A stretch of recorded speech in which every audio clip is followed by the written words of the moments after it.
नमस्कार, आप देख रहे हैं 11 स्पेशल का खास बुलेटिन और मैं आपके साथ है सुष्मिता राज। और बुलेटिन की शुरुआत करेंगे और आज डिबेट में हम बात करेंगे राजनीतिक दलों की तैयारियों को लेकर, क्योंकि देखिए झारखंड में किसी भी वक्त चुनावी डुगडुगी बच सकता है। सियासी पार्टियां चुनावी के लिए चुनाव की तैयारियों में जुट चुकी है। सोमवार को अगर बात करें तो ये दिन खास होने वाला है, क्योंकि अगर बीजेपी विशेष की बात करें तो बीजेपी के प्रदेश कार्यालय में दिन भर बैठकों का दौर जारी रहने वाला है। रांची के सोहराय भवन की बात कर ले तो यहां भी जेएमएम की बैठक होने वाली है, जिसमें हेमंत सोरेन इनके साथ पार्टी के तमाम सांसद और विधायक, जिला अध्यक्ष वहां पर मौजूद रहने वाले हैं। 19 अक्टूबर का दिन भी खास बताया जा रहा है कांग्रेसियों के लिए, क्योंकि राहुल गांधी का रांची दौरा भी प्रस्तावित है। क्या कुछ है इनकी तैयारियां, रिपोर्ट के जरिए समझिए। कभी भी हो सकती है चुनाव की तारीखों की घोषणा। आचार संहिता लागू होने से पहले राजनीतिक दल रेस। सोमवार को रांची आएंगे बीजेपी के सह चुनावी प्रभारी हेमंत बिस्वा सरमा। बीजेपी जल्द जारी करेगी अपने प्रत्याशियों की पहली list. BJP, AJSU, JDU, LJP-are का गठबंधन लगभग तय। सहयोगियों के लिए 10 से 12 सीटें छोड़ सकती है बीजेपी। महागठबंधन में सीट शेयरिंग पर जल्द होगी बैठक। सोमवार को बीजेपी प्रदेश कार्यालय में 2 प्रमुख बैठक है। पहली बैठक चुनाव प्रबंधन समिति की है, वहीं दूसरी बैठक सभी मोर्चा के पदाधिकारियों के साथ है। दोनों बैठक में बीजेपी के चुनाव सह प्रभारी हेमंत बिस्वा सरमा मौजूद रहेंगे। सांसद प्रदीप वर्मा ने कहा कि पार्टी चुनाव के लिए तैयार है। चुनावी डुगडुगी तो जब बजेगी तब बजेगी ही, लेकिन भारतीय जनता पार्टी ने पंच प्रण घोषित करके चुनावी डुगडुगी एक प्रकार से राज्य में बजा दी है। और राज्य सरकार सरकारी मिशनरियों का दुरुपयोग करके जिस तरीके से कार्यक्रमों के माध्यम से अपनी पीठ थपथपा रही थी, तो परिस्थिति पूरी तरीके से बदल गई है। भारतीय जनता पार्टी ने जो पंच प्रण घोषित किए हैं, पूरे राज्य की जनता आज उसकी चर्चा कर रही है। सोमवार को जेएमएम केंद्रीय कमेटी की बैठक। सोहराय भवन में सुबह 11 बजे से होगी बैठक। हेमंत सोरेन, पार्टी के सांसद, विधायक, जिला अध्यक्ष रहेंगे मौजूद। विधानसभा चुनाव को लेकर बैठक में बनेगी रणनीति। जेएमएम के केंद्रीय प्रवक्ता मनोज पांडे ने कहा है कि पार्टी चुनाव के लिए हमेशा तैयार रहती है। उधर जेएमएम की बैठक पर बीजेपी ने तंज कसा है। चुनाव में तो हम हमेशा तैयार हैं, क्योंकि चुनाव भारतीय जनता पार्टी वातानुकूलित कमरों में बैठ के, रिसोर्ट में बैठ के मीटिंग करती है। वही उनकी चुनावी तैयारी है और वही दिखता है, पब्लिसिटी भी मिल जाती है। लेकिन हमारी तैयारी, हमारे लोकप्रिय हमारे मुख्यमंत्री, उनके द्वारा किए गए कार्य, वही हमारी तैयारी है। हम जनता के लिए हैं, जनता के लिए काम कर रहे हैं। तो जनहित के माध्यम से जन सेवा करते हुए राजनीति करना। एक परिवारवादी पार्टी अगर बैठक करेगी, चाहे वो विस्तारित कार्य समिति के नाम पर करे या जैसे भी करे, तो आखिर क्या करेगी?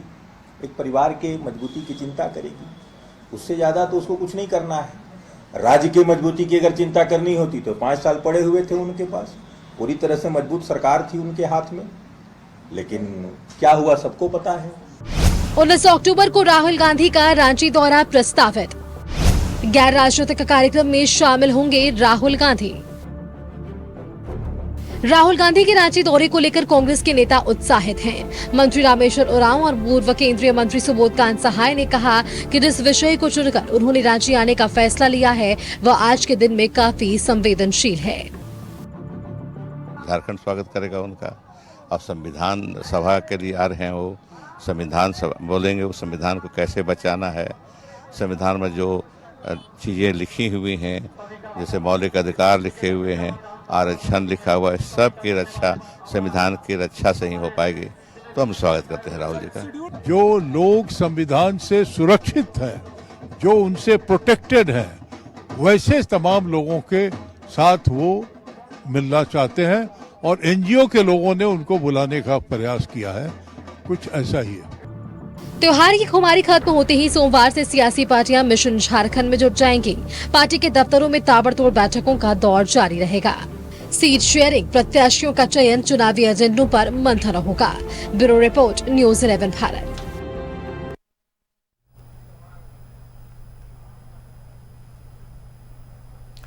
तो आपने ये पूरी रिपोर्ट देखी कि किस तरीके से मिशन झारखंड को लेकर ये तमाम राजनीतिक पार्टियों की तैयारियां हमें देखने को मिल रही है। किसी भी वक्त चुनाव की तारीखों की घोषणा जरूर हो सकती है, लेकिन तैयारियों की बात करें तो ना सिर्फ त्योहार के वक्त, इससे पहले से ही ये तमाम राजनीतिक पार्टियां तैयारियों में जरूर जुटी हुई थी। चलिए अपने पैनल गेस्ट से आपको रूबरू कराते हैं। हमारे साथ मंजुलता जी बीजेपी से जुड़ चुकी है, बहुत बहुत स्वागत है मंजुलता जी आपका न्यूज 11 भारत पर। हमारे साथ सुनील सिंह जी है कांग्रेस से, आपका भी बहुत बहुत स्वागत है। और प्रवास खान जी हमारे साथ आजसू से जुड़े हुए हैं, आपका भी बहुत बहुत स्वागत है आज के इस डिबेट में। और देखिए, ये माना जा सकता है कि तारीखों की घोषणा से पहले आज का ये डिबेट आपके विषयों को सामने रखेगा हमारे जनता के बीच। सबसे पहले बीजेपी से सवाल इसलिए क्योंकि बीजेपी ये दावा जरूर करती आई है मंजुलता जी की ना सिर्फ चुनाव के वक्त, बीजेपी चुनाव से पहले और चुनाव के तुरंत बाद भी चुनावी मूड में ही होती है, चुनाव की तैयारियों में ही जुटी होती है। आप लोग बूथ पर ज्यादा फोकस करते हैं, कहते हैं आप सभी कि बूथ अगर मजबूत होगा तो पार्टी मजबूत होगी। इस बार क्या कुछ तैयारियां आपकी? जी न्यूज 11 भारत का सबसे पहले मैं धन्यवाद करना चाहूँगी और न्यूज 11 के सभी दर्शकों को जोहार और हमारे साथ बैठे सभी साथियों को भी जोहार।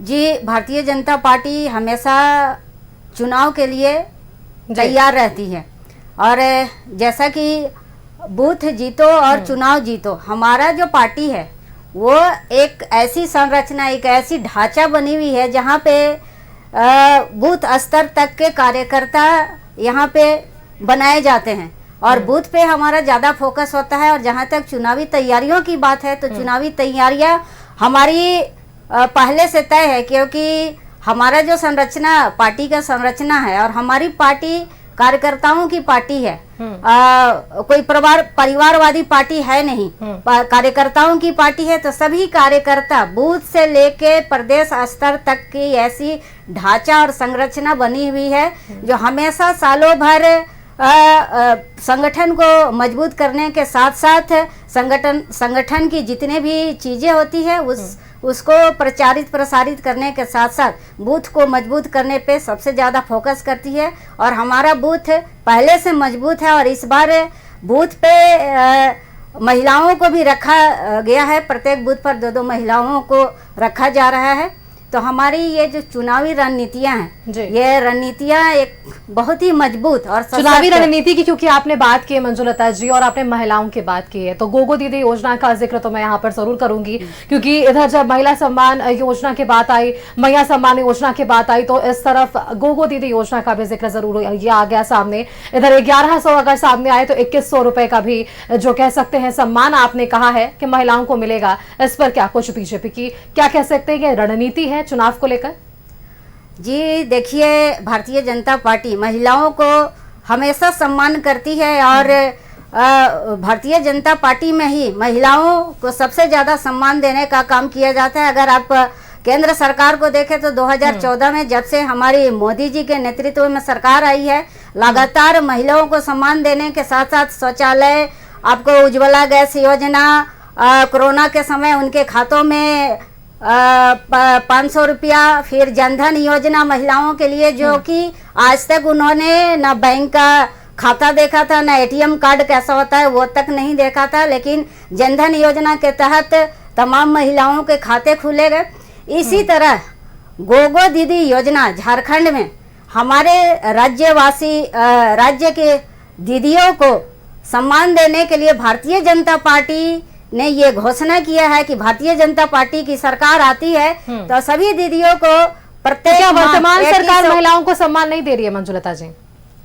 सम्मान की आप बात करते हैं, वर्तमान सरकार तो जितने जुमलेबाजी 5 साल की वो जनता से छुपा हुआ नहीं है, क्योंकि उन्होंने कहा था कि सत्ता में आने से पहले मंच के माध्यम से, बड़े बड़े जनसभाओं के माध्यम से उन्होंने कहा था कि 2000 चूल्हा खर्चा दिया जाएगा महिलाओं को।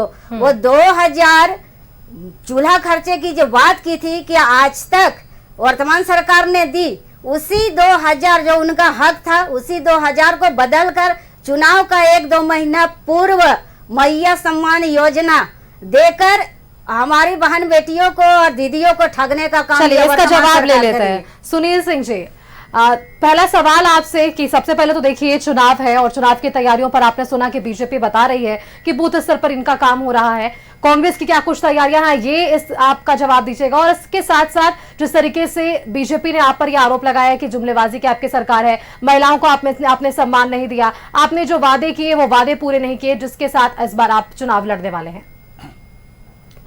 देखिए, आपको बताता चलूं कि चुनाव की तैयारी हमारे प्रदेश अध्यक्ष श्री केशव महतो कमलेश जी हैं, सीएलपी नेता आदरणीय डॉक्टर रामेश्वर उरांव साहब और प्रभारी हमारे मीर साहब हैं। केशव महतो कमलेश जी ने सभी 24 जिला का दौरा कर संगठन का मापने का काम किया है और चुनाव की तैयारी में हमारा बिल्कुल हर बूथ पर, हर जगह, हमारे जिला से लेकर प्रखंड तक सभी जगह मेरी अपनी तैयारी है। लोकतांत्रिक तरीके से चुनाव कैसे लड़ा जाता है, हम उसका सब लोग प्रशिक्षित कार्यकर्ता के रूप में हम लोग हैं, हम लोग उसकी पूरी तरह से तैयारी कर लिए हैं। अब बात है कि उनके आरोप लगाए हैं उन्होंने, तो आरोप लगाना, भारतीय जनता पार्टी जुमलेबाजी की जो उन्होंने बात कही है, बड़ा आश्चर्य होता है कि जब मीडिया के लोगों ने देश के रोड मंत्री आदरणीय नितिन गडकरी साहब से और गृह मंत्री श्री अमित शाह से जब पूछते हैं कि 2 करोड़ नौकरी और 15 लाख का क्या हुआ, तो खुद वो कहते हैं कि जुमलेबाजी था। तो देश के जनता के साथ इतने बड़े नेता स्पष्ट करें कि जुमलेबाजी था, तो यह स्पष्ट होता है कि देश को ठगने के लिए इनकी मंशा है कि राजनीति में, सत्ता में कैसे, आप बताओ कि एक छोटा सा राज्य है जहां 81 विधानसभा का सीट है, वहां पर यहाँ 7-7 मुख्यमंत्री, 2-2, 5-5 केंद्रीय मंत्री, मतलब सारा यहाँ पर कैसे सत्ता को प्राप्त कर ले, कैसे इस राज्य को दोहन करे, कैसे इस राज्य को लूट ले। अगर इस राज्य में उनकी प्रभुता होती, अगर हेमंत सोरेन और इंडिया गठबंधन काम नहीं किए होता, तो 2024 के चुनाव में 12 से 9 सीट इनको नहीं आता।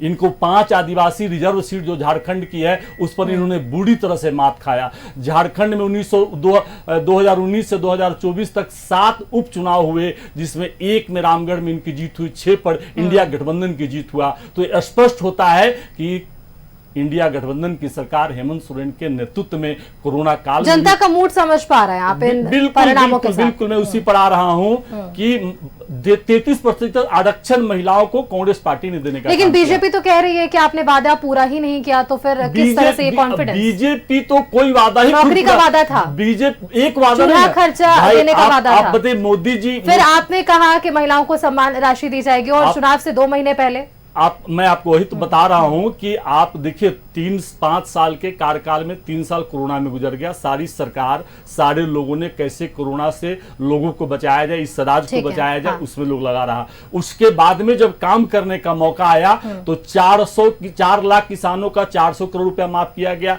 मैया योजना महिलाओं को 45 लाख 1100 रुपए के हिसाब से दिया गया। विधवा पेंशन जो था, अभी शुरू हुआ ना, विधवा पेंशन जो था वो था कि भाई आपको दिया जाएगा, विधवा पेंशन का कोई मूल्य नहीं है। वृद्धा पेंशन देखिए बढ़ाकर उसको 50 साल कर दिया गया। तो जो भी आप देखते चले कि जो व्यवस्था 200 बिजली का बिल माफ कर दिया गया, नहीं आप कम से कम, लेकिन ये सारे निर्णय अभी लिए गए सुनील जी, आप देखिए पिछले कैबिनेट में ये सारे निर्णय अभी आपको मैं बताता चलूं और आपके दर्शकों को, न्यूज़ 11 के दर्शकों को, कि बहुत खुशी की बात है कि जो आदमी मुसलमान पर बात करता था, जो आदमी बांग्लादेश पर बात करता था, जो भाजपा रोहिंग्या पर बात करता था, वह कम से कम अब विकास की बात करने लगा और धरातल पर बात करने लगा, विकास की बात करने लगी है। यह एक तो अच्छा पैटर्न आया है कि इंडिया गठबंधन से, कांग्रेस से इन्होंने सीखने का काम किया है।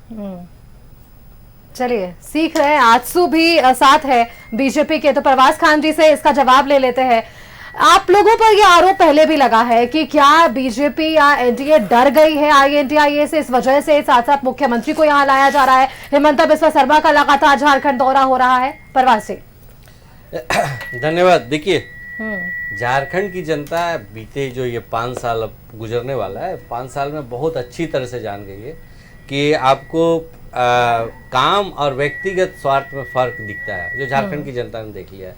ये सरकार तो आई थी जनता के लिए, जो जनता का जो सवाल था, जो इनका घोषणा पत्र था, उसके निष्पादन के लिए आई थी। लेकिन ये अपने व्यक्तिगत कार्य में जिस तरह से उलझे, जिस तरह से करप्शन पे उलझे, तो उसमें जनता ने सब कुछ देख लिया है कि किस तरह से ये सरकार भ्रम फैला के आई थी और जनता को ठग रही थी। आप देखिए, ये जो आपने बोला कि मुख्यमंत्री आ रहे, ठीक है, अगर आप कोई भी पार्टी का, अगर पार्टी में आप हैं तो जाहिर सी बात है चुनाव लड़ रहे हैं तो पार्टी में कार्यकर्ता हो चाहे पार्टी के शीर्ष नेतृत्व हो, वो सब चाहते हैं कि हम अपना विजन लाके जनता के सामने प्रस्तुत करें। और उसी का ये देन है कि भाजपा के जो वरिष्ठ नेता हैं झारखंड का विजिट कर रहे हैं और उनको प्रभार में है, तो इसमें इनको पेट में कोई दर्द नहीं होनी चाहिए। वो अपना विजन बता रहे हैं, जो आपने वादा किया था उस वादा को बता रहे हैं जनता के सामने, या जनता भी उसको अच्छी तरह से समझ रही है। देखिए 8 सितंबर को युवाओं ने झारखंड का सारा, जहां से जितने हर एक 32,620 गांव के सारे युवा रांची में जुटान हुआ था और युवा एक तरह से माननीय अध्यक्ष श्री सुदेश कुमार महतो जी के समक्ष एक प्रण लेके गए थे, एक संकल्प लेके गए थे कि झारखंड का हम लोग को नवनिर्माण का संकल्प को पूरा करना है इस आगामी चुनाव में। क्योंकि जिस तरह से युवा जिस तरह से ठगे गए हैं, ये सरकार जो आई थी बोली थी कि हम नौकरी देंगे, नौकरी अगर नहीं दे पाए तो युवाओं को भत्ता देंगे, लेकिन ये सत्ता के सुख में जिस तरह से ये सोए रहे और करप्शन में जिस तरह से ये डूबते चले गए, युवाओं का जो इच्छा था, युवाओं का जो सपना था, वो सारा कुछ को ये भूल गए थे। इसलिए युवाओं ने अब 8 सितंबर को आके रांची में ये बता दिया है कि हमें नवनिर्माण झारखंड का संकल्प लेना है और उसको पूरा करने के लिए आगामी जो चुनाव होगा उसमें हम लोग को भागीदारी अपनी सुनिश्चित करनी है। और ये देखिए अभी आपके इंट्रो पे देख रहा था कि जेएमएम के प्रवक्ता बोल रहे थे कि लोग बैठते हैं वातावरणिक एसी कमरे में और बैठ के मीटिंग करते। मुझे तो आज पता चला है कि विवादास्पद जो सोहराई भवन है उसमें एसी नहीं लगी हुई, उसमें फर्नीचर नहीं लगी हुई, वो खुले मैदान में है। आप मीटिंग के लिए आप जो बोल रहे हैं तो आप किसी तरह भी बोले ना कि ये भ्रम फैलाने के लिए बहुत अच्छे से माहिर है, कुछ भी बोल सकते हैं। आपने अपना वेन्यू भी आपने बताया था कल मीटिंग होने वाली है और इन्हें सीधे सीधे आरोप लगा दिया कि हम तो भाई तो वो तो लगता है वो मैदान है, उसमें तो एसी लगा ही हुआ नहीं है, उसमें फर्नीचर लगा ही हुआ नहीं, इसलिए ये लोग भ्रम फैलाना चाह रहे। इसलिए काम और व्यक्तिगत कार्य में फर्क है, ये चीज को जनता अच्छी तरह से जान गई है और आगामी चुनाव में इस पे परिणाम भी देखिएगा, ईवीएम के माध्यम से दिखाई देगा। चलिए बटर सिंह देओल जी हमारे साथ जुड़ चुके हैं जेएमएम से। बहुत बहुत स्वागत है बटर जी आपका न्यूज़ 11 भारत पर। जिस तरीके से हमने डिबेट की शुरुआत की बटर जी, और कई सवाल कई आरोप भी निकलकर सामने आए हैं, आप जेएमएम को यहाँ पर रिप्रेजेंट कर रहे हैं, तो सवाल आपके लिए है कि हम अभी सुन रहे थे प्रवास खान जी को, इन्होंने कहा कि जेएमएम और INDIA जो है वो सत्ता के सुख में सोया हुआ था और अब नींद खुली है, तो चुनाव से ठीक पहले ये बड़ी घोषणाएं की जा रही है।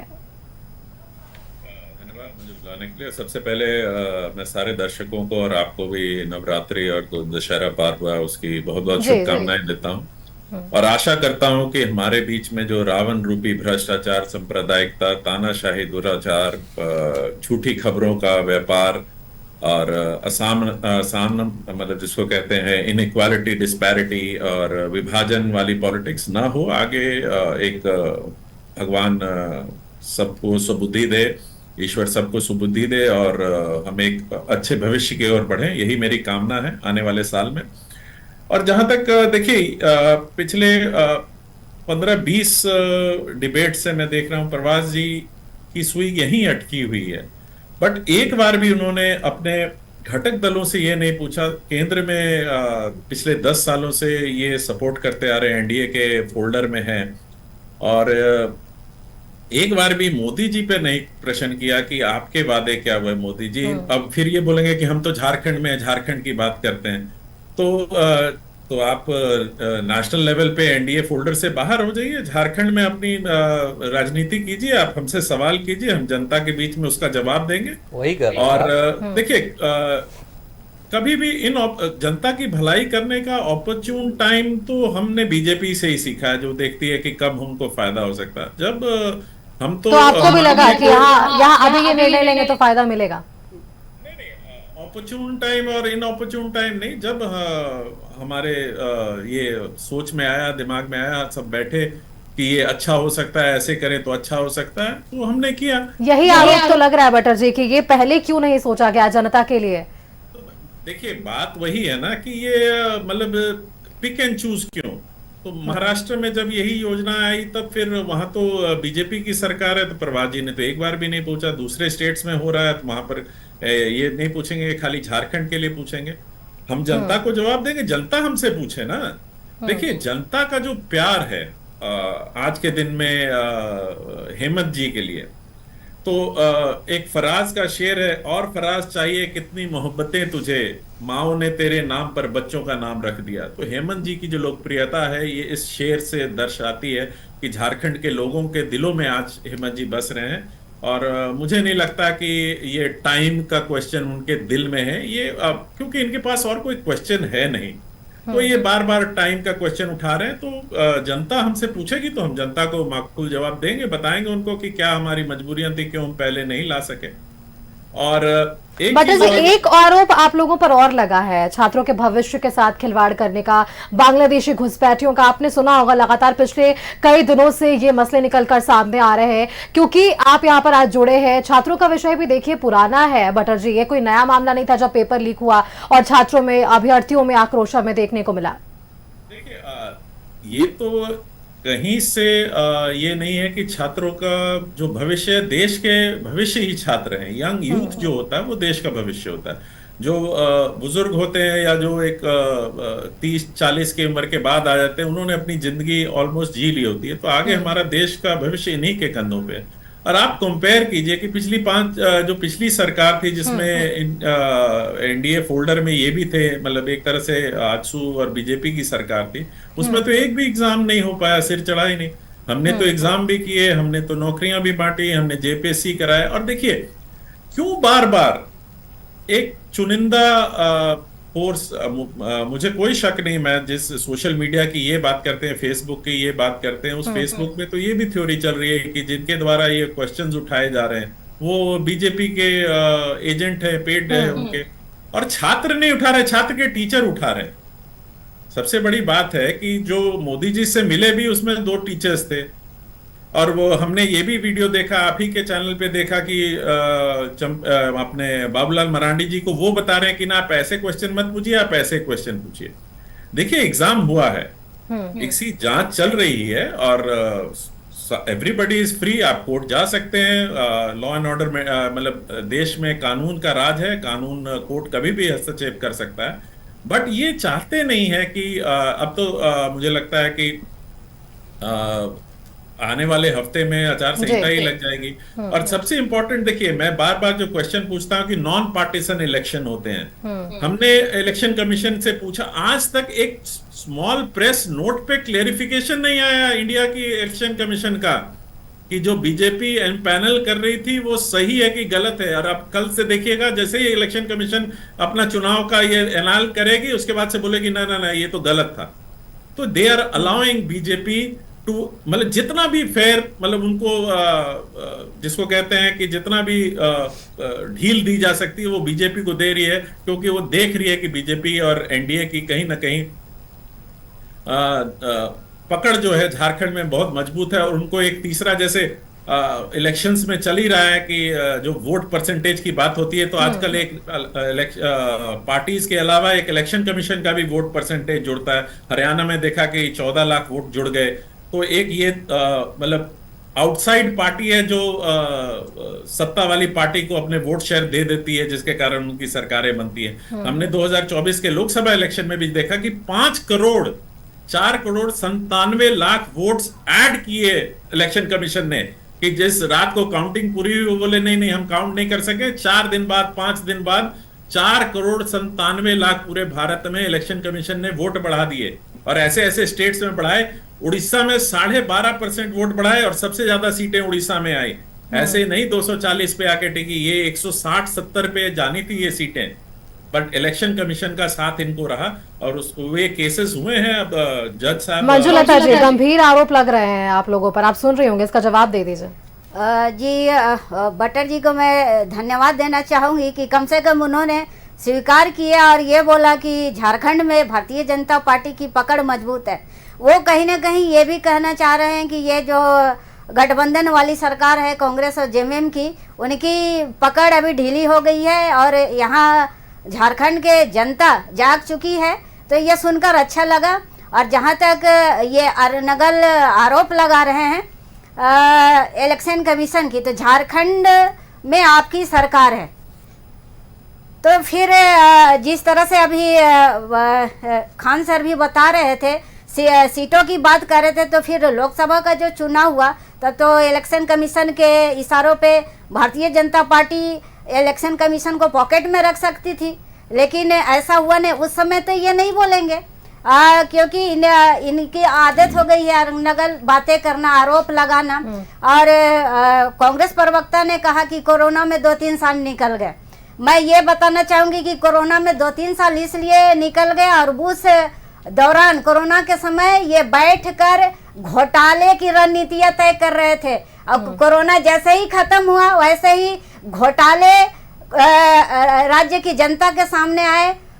लोगों के, मंत्रियों के, नौकर के घर से करोड़ों नोटों के पहाड़ ढेर निकले। यहाँ तक कि जमीन के घोटाले में मुख्यमंत्री हेमंत सोरेन जी जेल गए। तो कोरोना काल में ये बैठकर घर में ये रणनीतियां कर रहे थे, घोटाले करने की रणनीतियां कर रहे थे। और जिस तरह से वो आरोप लगा रहे हैं कि भारतीय जनता पार्टी मतलब ये जुमलेबाजी वाली बात करती है और केंद्र सरकार के ऊपर ढिकड़ा फोड़ने का काम कर रही है। मैं भट्टर जी आपको बता दूं कि भारतीय जनता पार्टी केंद्र की सरकार, उन्होंने जो कहा वो किया। आपने देखा कि महिलाओं को सशक्त करने के लिए, सशक्तिकरण के लिए, उन्हें स्वरोजगार देने के लिए अनेक तरह की योजनाओं को लाकर धरातल में उन्हें प्रशिक्षित करके आज उन्हें महीने का 5 से 6 हजार कमाने का जो हुनर सिखाया ये भारतीय जनता पार्टी ने, ये स्किल किया। युवाओं को स्किल, स्टार्टअप, आधी आबादी पर तमाम राजनीतिक पार्टियों का फोकस नजर आ पा रहा है। जो योजनाएं लाई जा रही है उससे ये साफ हो पा रहा है और आज देखिए बातचीत में भी ये स्पष्ट हो पा रहा है कि आधी आबादी पर तमाम राजनीतिक पार्टियों का फोकस है। आप सभी बने रहिए हमारे साथ, क्योंकि देखिए चुनाव की तारीखों की घोषणा किसी भी वक्त हो सकती है और ऐसे में ये महत्वपूर्ण है कल का दिन भी, और इस पर भी चर्चा आगे बढ़ाएंगे। और सुनील सिंह जी हमारे साथ कुछ कहना चाह रहे थे डिबेट के बीच, अब भट्टर सिंह जी भी कुछ कह रहे थे और जब हमारे साथ मंजुलता जी भी अपनी बातों को सामने रख रही थी। क्या कुछ कहना चाह रहे थे आप सुनील जी? हमारी बहन बता रही थी तो बहन के जवाब हम दे देते हैं कि 2014 से 2019 के बीच में आदरणीय रघुवर दास जी इस राज्य के मुख्यमंत्री थे और इस राज्य में अभी तक 24 वर्ष के कार्यकाल में राज्य को बने हुए 24 वर्ष हो गया, उतना भ्रष्टाचार कभी हुआ ही नहीं था उनके कार्य। मनरेगा लूट, विधानसभा लूट, हाईकोर्ट लूट, हरमू नदी का लूट, 320 करोड़ का आपका ड्रेनेज और सीवरेज सिस्टम में लूट, कहाँ काम हुआ पता ही नहीं चला। टॉफी लूट, आपका टी-शर्ट घोटाला लूट, आपको पता होगा 900 करोड़ रुपया का इन्होंने एमयू किया, 3,10,000 करोड़ का 210 एमयू किया, कहाँ है वो पता ही नहीं।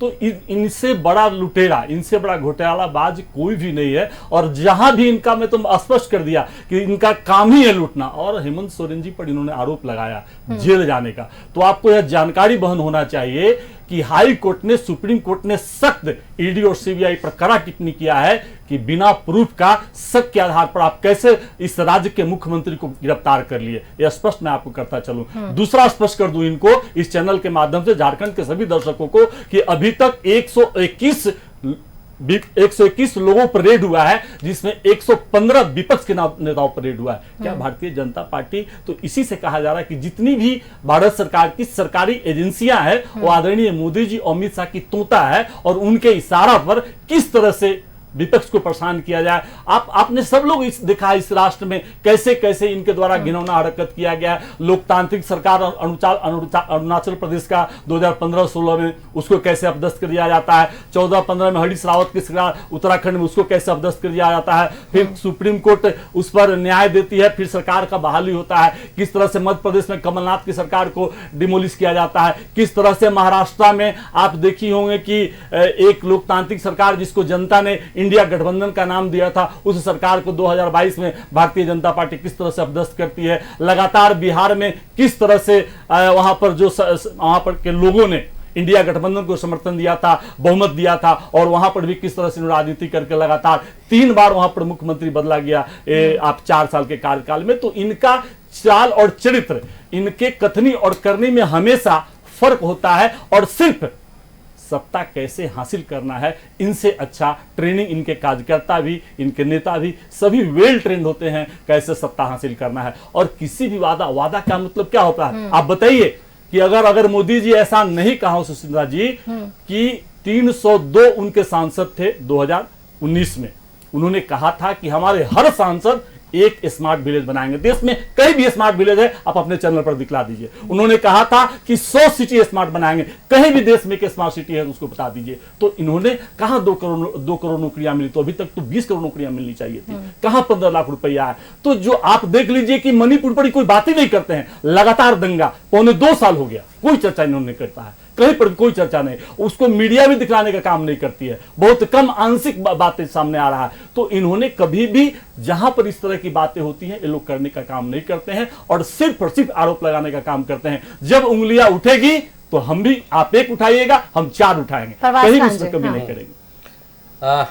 सुष्मिता, देखिए बटर साहब बड़ा अच्छा फराज साहब का शेर के साथ बताए थे, लेकिन फराज साहब का उस शेर को भी बटर साहब को अच्छा तरह से याद होगा, क्योंकि जिंदगी झारखंड की जनता जो चाहती है, जिंदगी में यही गिला है मुझे, तू बहुत देर से मिला मुझे, बहुत देर हो गई। अब चुनाव पे लोग जा रहे हैं। बटर साहब देखिए, प्रतिक्रिया अब देने का नहीं है, अब क्रिया करने का समय आ गया है। झारखंड की जनता अब चाह रही है कि 5 साल हमारा पूरा बर्बाद हो गया, अब क्रिया करने वाले लोगों को लेके आएंगे। आप देखिए, आप हमेशा देखते हैं कि आप निर्वाचन आयोग के ऊपर आप क्वेश्चन लगाते हैं, तो कभी फुर्सत मिले तो भारतीय संविधान का भाग 15 का अनुच्छेद 15 से लेके अनुच्छेद 15 का भाग 15 का अनुच्छेद 324 से लेके 329 तक आप पढ़ लीजिएगा कि इसमें निर्वाचन का बहुत अच्छा से व्याख्या किया गया है। आपकी कमियां जो होगी वो व्याख्या आप जब पढ़ लीजिएगा तो सारा कुछ स्पष्ट हो जाएगा। आप निर्वाचन आयोग पे आप सवाल नहीं उठाएंगे। बात है, अभी सुनील साहब बोल रहे थे भ्रष्टाचार का। आपके चैनल में वरिष्ठ पत्रकार, जब आप कोयला का लेके जब हुआ, माननीय झारखंड उच्च न्यायालय ने आदेश दिया कि झारखंड में किस तरह से व्याप्त जो कोयला का खनन का भ्रष्टाचार हुआ है, तो ये देखिए आम जनता नहीं बोल रही है, ये माननीय न्यायालय बोल रहे हैं। अगर आम जनता बोले रहती तो ये सरकार उसकी आवाज दबा दी जाती।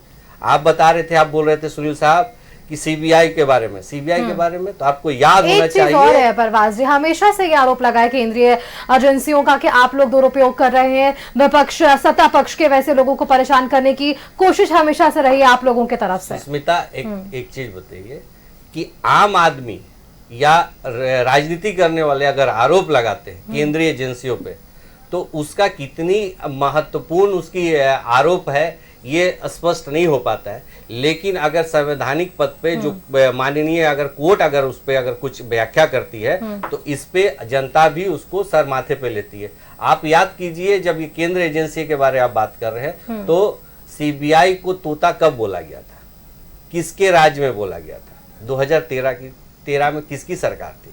सीबीआई तो ही करप्शन के बारे में बात करें। आप करप्शन का लेके यहां से लेके बोले ना कि एक घना कोहरा जो ये फैलाना चाहते नहीं, ये घना लंबा चादर बिछा दिए, कारपेट बिछा दिए, चाहे पत्थर हो, बालू हो, चाहे कोयला हो, हर एक जगह पे आप देखिएगा कि हर एक जगह पे झारखंड में सिर्फ और सिर्फ भ्रष्टाचार। अब भ्रष्टाचार के ही है ना कि कांग्रेस के वरिष्ठ नेता जो सीएलपी लीडर भी हुआ करते थे और वरिष्ठ मंत्री भी हुआ करते थे, आज बिरसा मुंडा कारागार में, करप्शन के चार्जेस लगे थे।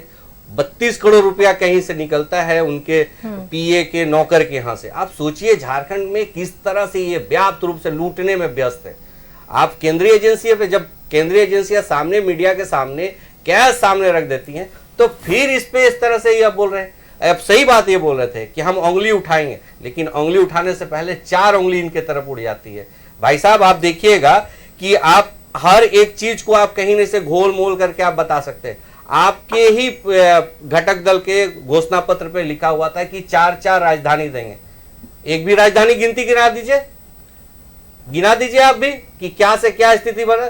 जो 32,620 गांव हैं, किस तरह से अभाव में आज तो 50% नौकरियां मिला। आप तो 2 करोड़ नौकरियां मिला। भाई आप इसी के लिए तो घोषणा पत्र लेके आए थे। 15 लाख रुपया मिला, 302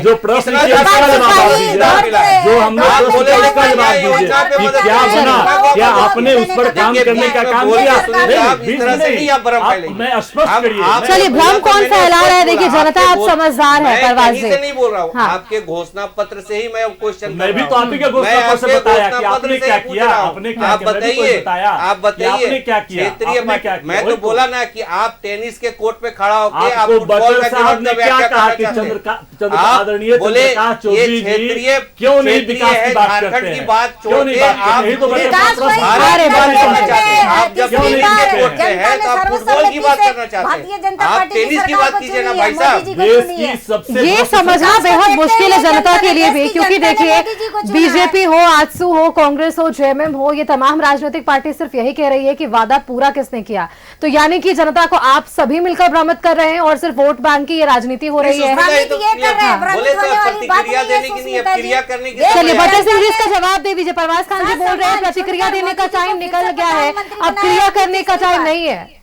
अगर विकास की बात नहीं होती थी तीसरी बार भारतीय ने जनता पार्टी ने फराज जी को कोट किया तो मैं उसी का जवाब फराज जी के ही शेर से देना चाहता हूँ कि चला था जिक्र जमाने की बेवफाई का, चला था जिक्र जमाने की बेवफाई का, सो आ गया तुम्हारा ख्याल ऐसे ही। लोग आजकल जान रहे हैं कि जहां बेवफाई हो रही है वो एनडीए जनता का ख्याल आ गया। इस शेर का ही तो अगर हमारी बहन जो बीजेपी से आई उन्होंने कहा कि मैंने तो कभी नहीं कहा कि बीजेपी की जमीन यहाँ बहुत प्रतिक्रिया देने वाली, कहाँ से मेरे शब्दों प्रतिक्रिया करने वाली में निकल के आ गई। और आधी जनता की जब हक की बात करते हैं तो आज तक बीजेपी और हमारे मित्र प्रवास बैठे हैं, उन्होंने ये जवाब नहीं दिया कि बलात्कारियों को पैरोल पे छुड़वा कर वोट मांगना ये आधी जनता, आधी आबादी का कैसे सम्मान है। चलिए, जवाब दे दीजिए परवाज़ से। और एक इम्पोर्टेंट रिपोर्ट आ जाइए, मैं बता देता हूँ। देखिए, हमें फैक्ट्स पे बात करनी चाहिए, ये नहीं कि एक रेटरिक बना के बिल्कुल, बिल्कुल। 10 तारीख को फोर्ब्स की एक रिपोर्ट आई, उसमें कहा गया कि भारत के 100, देखिए शाइनिंग इंडिया जो 5 ट्रिलियन इकोनॉमी जो बात कर रहे हैं कि देश विकसित हो रहा है, तो उन्होंने कहा कि जो टॉप 100 इंडिया के जो धनवान हैं उनकी संपत्ति 84 लाख करोड़ हो गई और 5 साल में ये 100% बढ़ गई। 40 लाख करोड़ पहले थी 2019 में, और कोविड और सब कुछ लेने के बाद भी आज 84,000 करोड़ पे है। और वही आम आदमी जो पर कैपिटा इनकम इंडिया की है 2019 में 1,35,000 थी, जो मात्र 50,000 बढ़ी है पर 50,000 मतलब 10,000 रुपए पर साल इनकम इंक्रीज हुई है पर कैपिटा, जिसमें आप ये एवरेज लगा लीजिए कि ये 84 लाख करोड़ जो है वो इंक्लूडेड, अगर उसको घटा दे तो कहां आ जाएगी हमारी। तो ये इनइक्वालिटी जो है, इसको शाइनिंग अगर इंडिया कहते हैं तो ऐसा शाइनिंग इंडिया मुझे नहीं चाहिए और मुझे लगता है कि जनता को भी ऐसा नहीं चाहिए। और जिस जो अडानी अंबानी की बात करते हैं, सबसे ज्यादा करीब 10 लाख करोड़ उनकी प्रॉपर्टी इंक्रीज हुई है पिछले 5 सालों में। तो ये तो इनको जवाब देना चाहिए ना कि ऐसी कौन सी स्कीम ये वेलफेयर स्कीम्स लाते हैं कि उनकी इनकम डबल हो जाती है और हमारी इनकम 20 से 25% भी नहीं बढ़ती।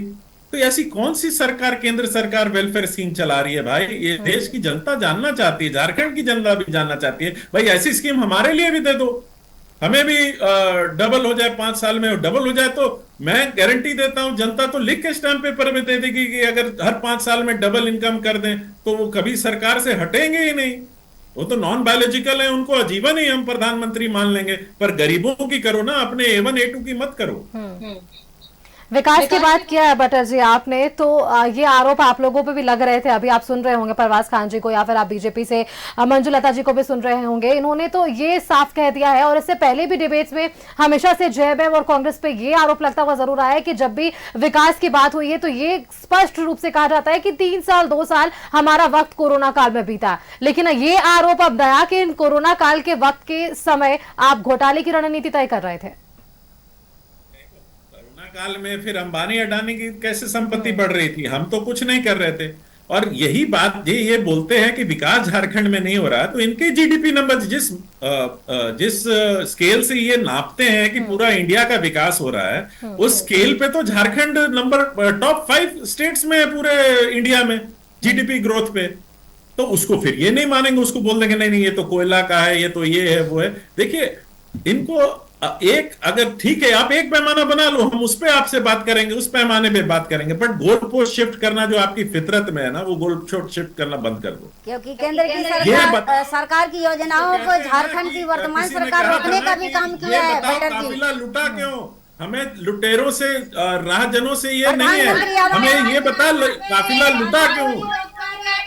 सरकार ने बाधा डालने का काम किया है केंद्र सरकार की योजनाओं को, केंद्र सरकार को बदनाम करने के लिए। पर आपने देखा होगा कि बालू पर रोक लगा दिया गया। बालू प्रधानमंत्री आवास योजना, उन्हें पता है, वर्तमान सरकार झारखंड सरकार को पता है कि ये केंद्र सरकार की योजना है, तो इस पे कैसे खलल और कैसे रोका जाए, कैसे बदनाम किया जाए, एक रणनीति के तहत बालू पर रोक लगाया गया।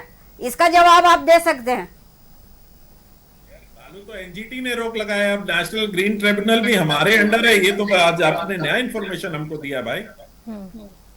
लेकिन चलिए एनजीटी की रोक पर नहीं जाएंगे, लेकिन अब अटल जी ये आरोप जरूर लगे कि केंद्रीय जो योजनाएं हैं उन्हें झारखंड में सुचारू रूप से नहीं चलाया जा रहा है और अपनी योजनाओं को ज्यादा जो है कह सकते हैं कि एडवर्टीजमेंट झारखंड में किया जा रहा है। भारत की बात करें तो केंद्र सरकार की योजना थी, आज झारखंड में आयुष्मान भारत को बाधित किया गया है। देखिए जुलाई 15 जुलाई के बाद एनजीटी का गाइडलाइंस आता है, जब मॉनसून होता है तब। उससे पहले भी ना बालू का किल्लत था।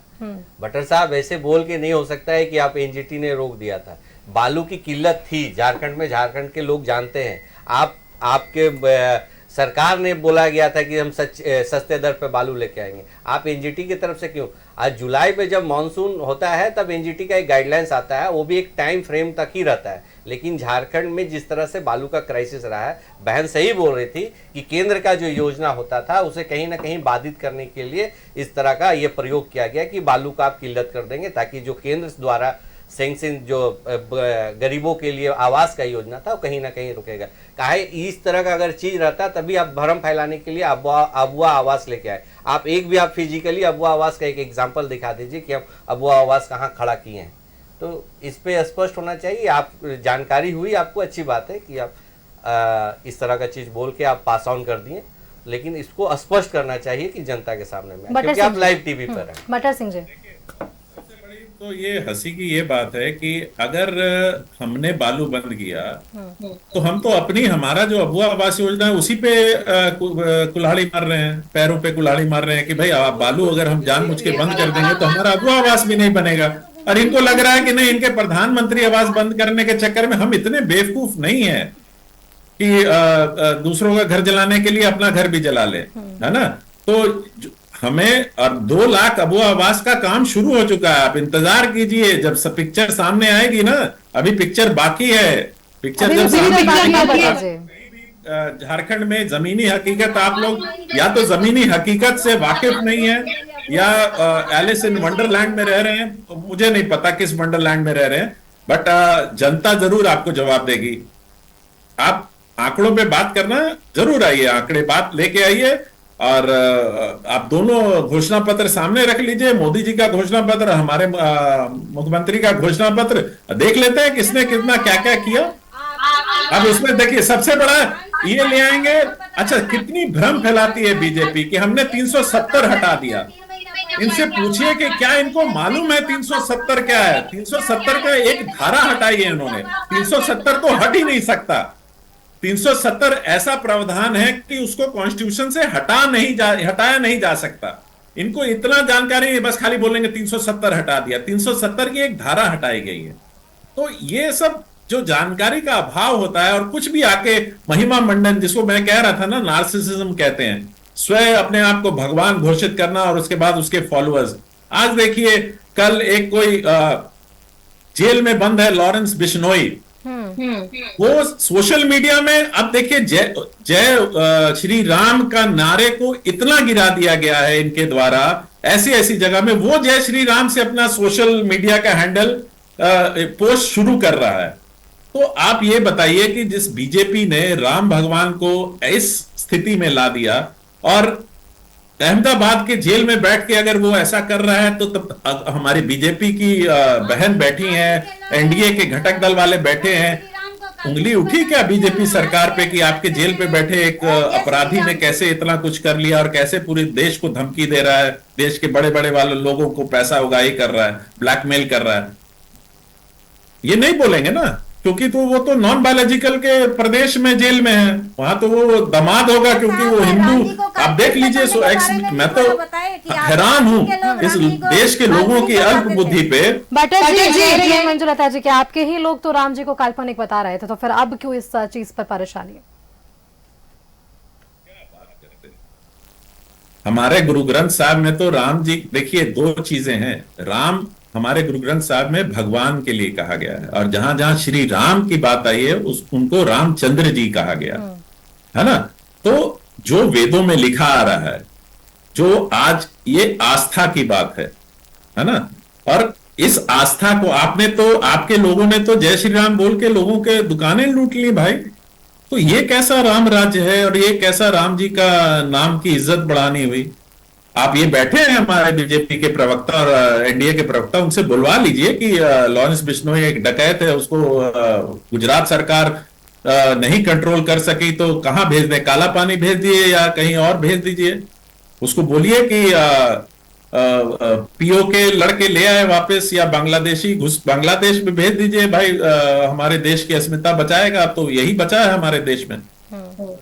और अभी तक एक रेपिस्ट वाले पे इन्होंने जवाब नहीं दिया। इस पर हाँ, जनता का मुद्दा छोड़ के किसी क्रिमिनल का आप क्यों एक क्या बोला जाता है, गुणगान कर रहे हैं? आप सीधे सीधे देश संविधान से चलता है, कानून से चलता है, और जाहिर सी बात है कानून उस पर काम कर रहा है। कोई अगर क्रिमिनल अगर सोशल मीडिया में इस तरह से कर रहा है तो आप उसका महिमा मंडल करके उसको ग्लोरीफाई कर रहे हैं, सजा देगी। अगर वो करना चाहिए, ये होना चाहिए कि अगर आपके पास भी कुछ अगर है, उस पर क्लू है, तो प्रशासन को उसके साथ सपोर्ट करना चाहिए कि हाँ इसको किस तरह से उसको लगाम लगाया जाए। लेकिन अगर ये ऑनलाइन अगर इस तरह से टीवी का डिबेट चल रहा है और किसी क्रिमिनल को ग्लोरीफाई कर रहे हैं, तो कहीं ना कहीं आप उसकी मदद ही कर रहे हैं। इस पे नहीं होनी चाहिए। झारखंड में जो अभाव की स्थिति आपने जो पैदा कर दी है कि उस पे बात होना चाहिए। उस पे बात होना चाहिए कि सदर हॉस्पिटल में एक महिला जाती है, अब प्रसव बाहर रोड में हो जाता है,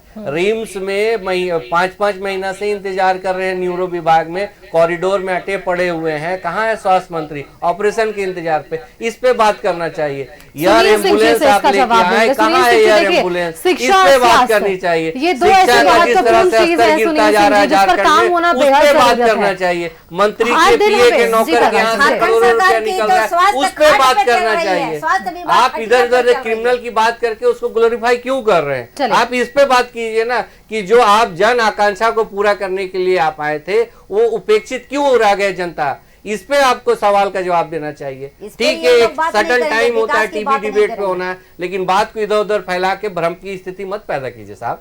सुनील सिंह जी, जो मामले हैं या फिर हम कह सकते हैं राजनीति एक तरफ है, लेकिन जनता के हित में, जनता के मुद्दों पर बात करना बेहद जरूरत है, क्योंकि इन्होंने पिछले दिनों सदर अस्पताल में जो घटना सामने आई उसका जिक्र करा है। तो सदर और रिम्स, ये दो ऐसे बेहद बड़े अस्पताल जिसको अभी भी हम वो तस्वीरें लगातार दिखाते हैं कि वहां की स्थिति क्या कुछ है। तो शिक्षा हो या स्वास्थ्य हो, ये तमाम विषय आज भी वैसे ही बने हुए हैं और उन्हीं विषयों को लेकर हम आज भी डिबेट करते हुए नजर आ रहे हैं। सही है। देखिए, शिक्षा और स्वास्थ्य मूलभूत सुविधा है और लोकतंत्र में इसकी बहुत आवश्यकता है। सदर अस्पताल का जो मामला है वो निंदनीय है, बिल्कुल मैं उसका निंदा करता हूं, मैं उसका समर्थन नहीं करता हूं।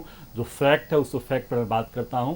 रिम्स की जो व्यवस्था है, रिम्स की व्यवस्था में सुधार करने की जरूरत है। कौन करेगा? जी वही उसी बिंदु पर मैं आ रहा हूँ कि रिम्स में व्यवस्था सुधार। आपने बताया कि 24 साल के सरकार में झारखंड बने हुए 14 साल भारतीय जनता पार्टी की सरकार रही है। 14 साल 14 साल 14 साल आपके मंत्री 14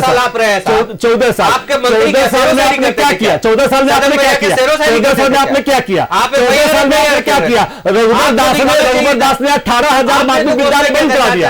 रघुवर दास ने 18,000 माध्यमिक विद्यालय बंद करा दिया। किसने बंद कराया? आपने क्या किया? आपने क्या किया? 14 वर्ष में आपने क्या किया? तो कभी नहीं हुआ। 30 डेम आपने बनाया इस राज्य में, 30 डेम आपने बनाया। 7 9 आपने बनाया 9-25 साल से आपने बनाया, आपने कुछ भी नहीं किया, आपने कुछ भी नहीं किया। आप कुछ बोल दीजिएगा, आप क्या किए, आप क्या किए, आप क्या किए, शर्माना चाहिए, आपको शर्माना चाहिए, आपको शर्माना चाहिए। मैं निंदा किया, आपको शर्माना चाहिए। क्या 14 वर्ष में क्या किया, आपको माफी मांगना चाहिए कि 14 वर्ष में आपने क्या किया, आपने क्या किया, आपने क्या किया 14 वर्ष में आपने क्या किया, आपने कौन एडिम्स बनाया, आपने कौन एडिम्स बनाया, आपने कौन व्यवस्था किया, 5 साल आपने से कौन 14 साल से आपने क्या किया। सुनील सिंह जी, अगर रिम्स आपने बनाया, सुनील सिंह जी आप कह रहे हैं कि आपने रिम्स बनाया, ठीक है, आपने अगर रिम्स बनाया तो वहां की व्यवस्थाओं को दुरुस्त करना भी आपका ही काम है। बड़ी स्पष्ट कर दूं, रिम्स मैंने नहीं बनवाया, रिम्स भारत के भारतीयों ने मिलकर कांग्रेस के नेतृत्व में रिम्स को बनाया। यह क्रेडिट मैं ले लूं, कांग्रेस पार्टी नहीं, मैं ये भारतीय जनता पार्टी कर सकती है। देश के सभी लोगों ने मिलकर बनाया। तो इस राज्य में, इस राज्य आपको बताया कि 30 रिम्स इस राज्य में है, कांग्रेस पार्टी के नेतृत्व में बना। इस राज्य में 9 अस्पताल है, 9 अस्पताल में 7 सरकारी है, 2 निजी है, कांग्रेस सरकार ने बनाया। एक आदरणीय मोदी जी ने देवघर को बनाया। जो बनाया मैं उसको स्पष्ट कर दूंगा, बिल्कुल स्पष्ट कर दूंगा आपको। तो इस राज्य में जो विकास का खाका दिख रहा है, साथ साथ यहां पर आपका थर्मल पावर है, किसने बनाया, कांग्रेस ने बनाया। आपको पतरातू में 8 यूनिट काम कर रहा था, भारतीय जनता पार्टी 7 यूनिट में बेच दिया। तो आप नहीं, सवाल आपको उसे वही सवाल दे रहे हैं कि इस राज्य में 14 वर्ष में आपने क्या किया, आपने 14 वर्ष में क्या किया। आपको इस राज्य की जनता ने आपको बताने का काम किया लोकसभा चुनाव में कि आपको 12 से 9 पर ला दिया। क्योंकि आप जिक्र कर रहे हैं तो इसका जवाब मैं मंजुलता जी से लेना चाहूंगी। मंजुलता जी, लोकसभा चुनाव का यदि जिक्र हो रहा है, हिंदू मुस्लिम की किताब भारतीय जनता पार्टी की है, भारतीय जनता पार्टी हिंदू मुसलमान की किताब है, बिना उसका बिना चल ही नहीं सकता है। हिंदू मुसलमान करना भी है। और क्या भाई, तो ईद में हम जीतेंगे तो ईद में दो आपको फ्री सिलेंडर देंगे। आपने अभी आप हिंदू मुसलमान आप चल रहे हैं, आपका काम हिंदू मुसलमान करना है। आप कैसे लड़वाते हैं और वोट के लिए कैसे राजनीति करते हैं, दोनों दिख रहा है। आपने चुनाव में भी महाराष्ट्र में क्या घोषणा की कि मदरसा के शिक्षकों को वेतन बढ़ा देंगे, मदरसा के शिक्षकों को वेतन बढ़ा देंगे। भाई आपकी कथनी और करने में एकरूपता है, यही तो मैं बताना चाहता हूँ, ये तो मैं बोल रहा हूँ, यही बोल रहा हूँ मैं आपको। मंजुलता जी, इसका जवाब दे दीजिए, एक बार इसका जवाब दे दीजिए। लोकसभा चुनाव का हम बात कर रहे हैं, उस वक्त भी बीजेपी ने यह कहा था कि जितनी सीटों पर बीजेपी की जीत हुई है, अगर उन आंकड़ों को विधानसभा वार देखा जाए तो आपने ये दावा किया था 81 से ज्यादा विधानसभा आपके खाते में है। उस वक्त ये दावा किए गए थे, लेकिन रिजर्व सीटों पर फोकस ज्यादा है बीजेपी का, क्योंकि वहां भी हमने देखा था लोकसभा चुनाव में हार हुई थी आपकी। क्या यही हार का परिणाम है कि कई दिग्गज झारखंड का लगातार दौरा कर रहे हैं? और कल भी देखिए दिन आपका बेहद खास है, क्योंकि हिमंता बिस्वा शर्मा भी यहां पर पहुंचने वाले। कल भी आपकी दो बैठकें आयोजित की गई है। मंजुलता जी, भारतीय जनता पार्टी कार्यकर्ताओं की पार्टी है, और जहां तक ये आरोप लगा रहे हैं कि झारखंड में केंद्रीय मंत्रियों का आवागमन बढ़ गया है, मैं स्पष्ट करना चाहूंगी कि हमारा एक परिवारवादी पार्टी नहीं है कि परिवार के 2-3 लोग मियाँ बीबी और कुछ परिवारवाद वाली पार्टी का जिक्र आप लगातार कर रहे हैं, इसका भी जवाब ले लेंगे बटर सिंह जी से। क्योंकि हम जब चुनाव आता है तो एक शादी विवाह जैसा परिवार वाली पार्टी आता तो 28 सीट नहीं मिलता। आपको समझना चाहिए, आपको जनता ने नकारने का काम किया है। 28 सीट जेएमएम को मिला, इंडिया गठबंधन को 50 से प्लस मिला है। आसाम के मुख्यमंत्री, झारखंड का भी जो सिंचाई घोटाला का लुटेरा है, वो आरोपित है। मुख्यमंत्री होने के नाते बोलने लीजिए सुनील सिंह जी। हाँ नहीं, हम जब बोल रहे थे तो कितना जोर से बोल रही थी, जब हम अपनी बात रख रहे थे, तो जब वो बोलेंगे तो हम भी तो बात को रखेंगे। मंजुलता जी, बातों को पूरा कर लीजिए एक बार। जी, मैं ये कहना चाह रही हूँ कि हमारी पार्टी कोई परिवारवादी पार्टी नहीं है जहाँ पे एक मियाँ बीवी मिलकर जो वर्तमान में सरकार चला रहा है। आपके इशारे मंजुलता जी, मियाँ बीवी पति पत्नी की पार्टी एक उत्सव की तरह नाम ले लीजिए ना मंजुलता जी, जब आप खुलकर बात कर रही है। और जब शादी विवाह का किसी के घर में माहौल हो तो वहाँ परिवार के सभी सदस्य जाते हैं, बिना बुलाए भी जाते हैं। और उसी के तहत आसाम के मुख्यमंत्री भारतीय जनता पार्टी के पहले एक कार्यकर्ता है, बाद में मुख्यमंत्री हैं, और कार्यकर्ता होने के नाते झारखंड में भी वो अपनी पार्टी की ओर से एक कार्यकर्ता होने के नाते आपकी पार्टी पर ये भी आरोप लगे हैं मंजुलता जी कि अब पूर्व मुख्यमंत्रियों की ये पार्टी हो गई है। कई ऐसे चेहरे आपके खाते में कह सकते हैं आपके साथ है जो पहले पूर्व मुख्यमंत्री रहे हैं झारखंड के, तो ये भी आप लोगों पर आरोप, क्योंकि देखिए इसका जीता जाता उदाहरण है चंपाई सोरेन जी। मंजुलता जी, इनकी पार्टी, जैसा कि अभी ये न्यूज दिखाया जा रहा था कि जेएमएम की भी बैठक है सोहराई भवन में। तो मैं पहले ये बता दूं कि सोहराई भवन एक व्यक्तिगत भवन है, वो हेमंत सोरेन जी का है। और ये आरोप लगा रहे थे कि भारतीय जनता पार्टी की जितनी भी बैठकें होती है वो रिसोर्ट में होती है और एसी कूलर वाले कमरे में होती है। तो जैसा कि खान सर बता रहे थे, उन्होंने ठीक ही कहा कि उस सोहराई भवन में कोई भी सुख सुविधाएं नहीं है, एक खुला मैदान है। हम मान लिए कि खुला मैदान है, लेकिन मैं आपको स्पष्ट कर देना चाहती हूँ कि भारतीय जनता पार्टी का जो प्रदेश कार्यालय है हरमू में, वहाँ एक एक कार्यकर्ता उस प्रदेश कार्यालय को मंदिर मानते हैं और वो कोई एक व्यक्ति विशेष का बना हुआ नहीं है, सभी पार्टी के कार्यकर्ताओं का वहाँ योगदान है। और कार्यकर्ता पूरे मन से जब चाहे आ सकते हैं, जा सकते हैं, बैठकें कर सकते हैं। कोई ऐसा ये नहीं है कि भारतीय जनता पार्टी का बैठक रिसोर्ट में होता है। मंजुलता जी ने कुछ आरोप लगाए हैं, इसका जवाब भी ले लेंगे बटर सिंह जी से और कांग्रेस से भी इसका जवाब लेंगे और जानने की कोशिश करेंगे कि कल जब महत्वपूर्ण बैठकें आयोजित की गई है तो चुनाव के मद्देनजर वहां पर क्या कुछ चर्चा होती हुई हमें नजर आएगी। ब्रेक पर जाने से पहले कुछ आरोप बीजेपी की तरफ से लगे थे, इनका सीधा जवाब हम बटर सिंह जी से ले लेते हैं एक बार। बटर सिंह जी, देखिए भले ही मंजुलता जी ने नाम नहीं लिया, लेकिन इस बात का इन्होंने जिक्र कर दिया है कि परिवार वाली पार्टी है, पति पत्नी की पार्टी है। देखिए, सबसे पहले तो मुझे लगता है कि बीजेपी की जो प्रवक्ता है हमारी बहन, जो ये झारखंड के लोगों का मतलब इंटेलिजेंस का अपमान कर रही है। देखिए, एक ये मिसनोमर है परिवारवाद पार्टी। जेएमएम के जितने भी आज के दिन में एमएलएज हैं, उनको वोट हमारे लीडर ने नहीं दिया, उनको वोट जनता ने दिया।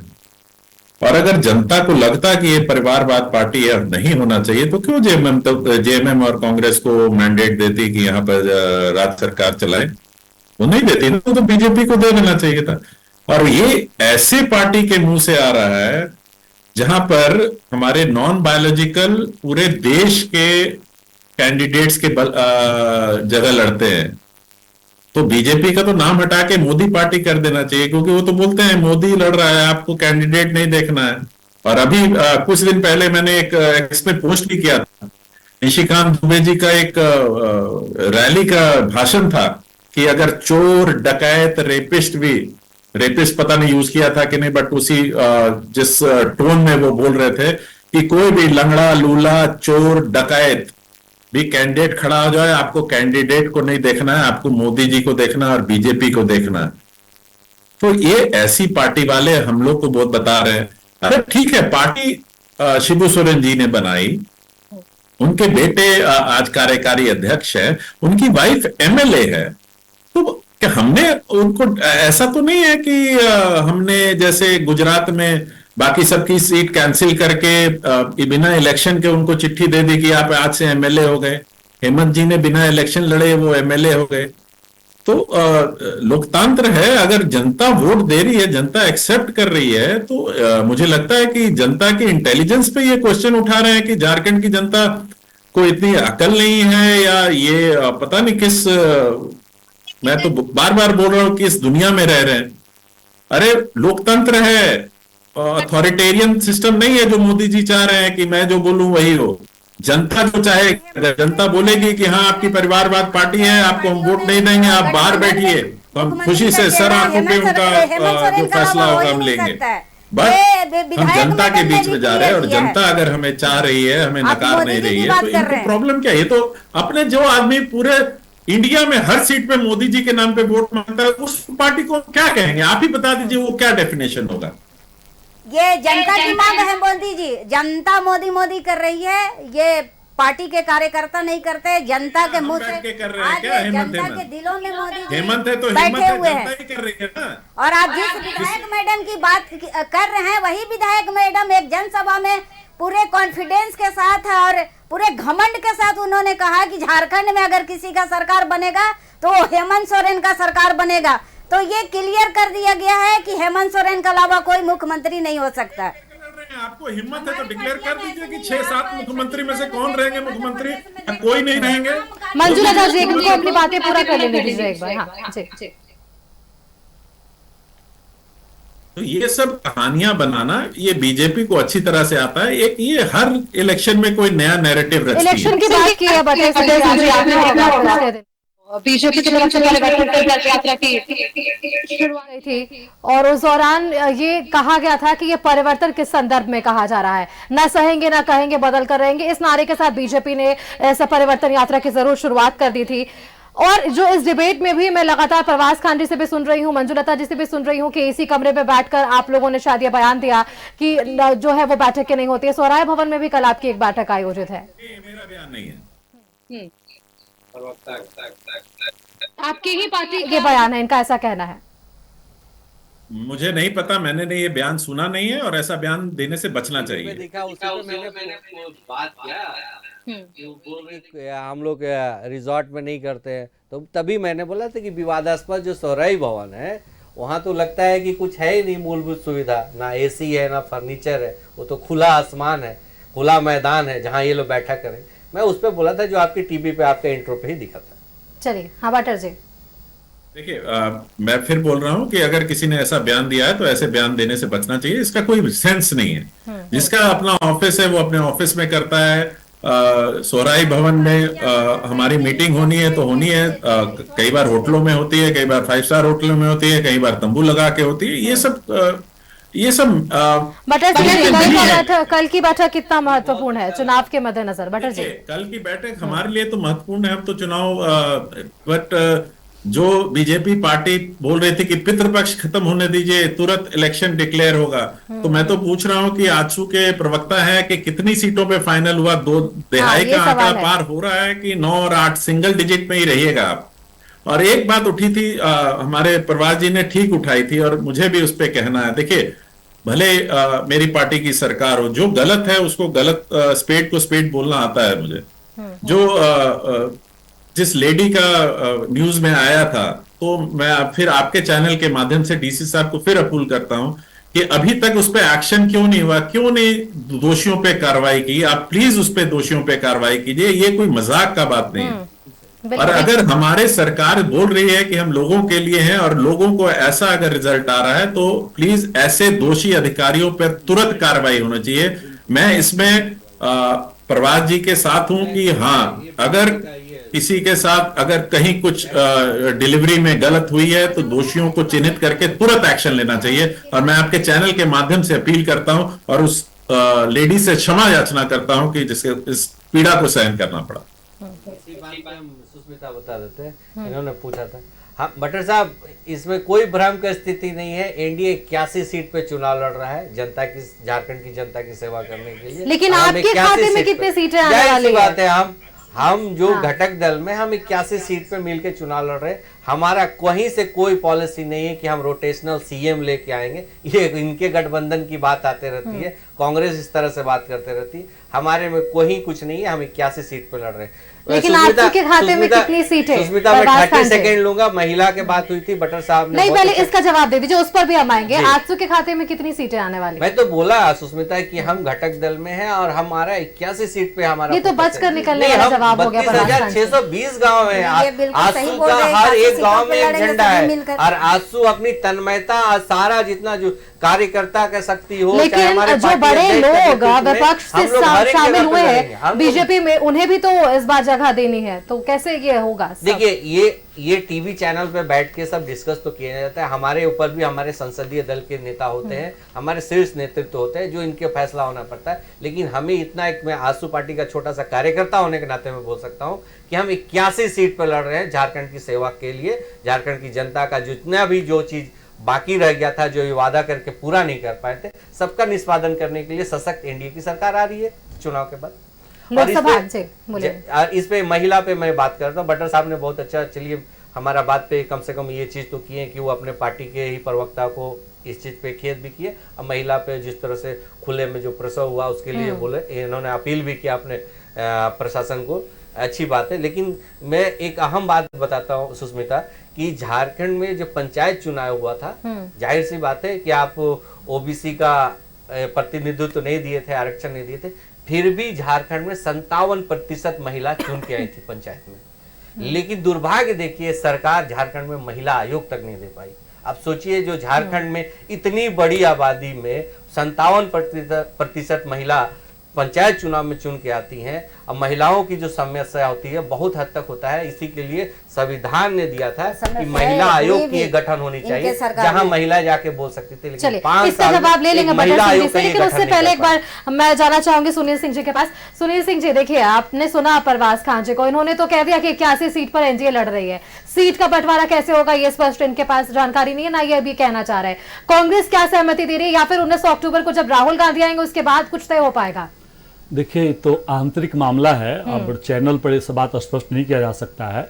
और हम लोग भी तटस्थ हैं, इंडिया गठबंधन तटस्थ है और लगातार बातें चल रही है। 3 दिन पहले मुख्यमंत्री जी गए हुए थे, राहुल गांधी जी से मुलाकात किए, राष्ट्रीय अध्यक्ष आदरणीय खड़गे साहब से मुलाकात हुआ, प्रभारी श्री मीर साहब से मुलाकात हुआ, हमारे प्रदेश सदस्य श्री केशव महतो कमलेश जी भी थे। तो जो बातें अपना चल रही है और 81 सीट पर हमारा भी इंडिया गठबंधन का पूर्ण तैयारी है और जो होगा वो आपके सामने स्पष्ट आ जाएगा। कहीं भी किसी भी तरह का कोई न मतभेद है न मनभेद है, शांति तरीके तटस्थ तरीके से हम चुनाव लड़ेंगे। लेकिन आपके प्रभारी बार बार बोल रहे हैं रोटेशनल सीएम के बारे में, कुछ बात रोटेशनल सीएम के बारे में मीर साहब ने बड़ा स्पष्ट कर दिया कि हमने अपने कार्यकर्ताओं को उत्साहित करने के लिए, मजबूत करने के लिए हमने अपनी बात रखी थी। सारा समाचार पत्रों में उन्होंने अपना बयान दे दिया, उन्होंने अपना बयान दे दिया। और आप कितना भ्रमित करते, कितना भ्रम फैलाते हैं तो ये तो देश की जनता जानती है, देश की जनता जानती है कितना भ्रम फैलाते हैं। आप सच बोलना नहीं चाहते, हम सच बोल दिए। भारतीय जनता पार्टी सच बोलना ही नहीं चाहती, इनकी ट्रेनिंग ही है झूठ बोलने बुलवाने का। हमें सच बोलने की आदत है, हमारी कथनी और करनी में फर्क नहीं है, जो हम बोलते हैं वो करते हैं। आप परिवारवाद की बात करें तो बड़ा स्पष्ट कर दूं कि बटर साहब ने भी स्पष्ट किया कि गांडे में उपचुनाव हुआ, 26,000 वोट से उनकी जीत हुई। तो किसने जीत दिया भाई? वहां की जनता ने मत दिया, हमने तो नहीं दिया।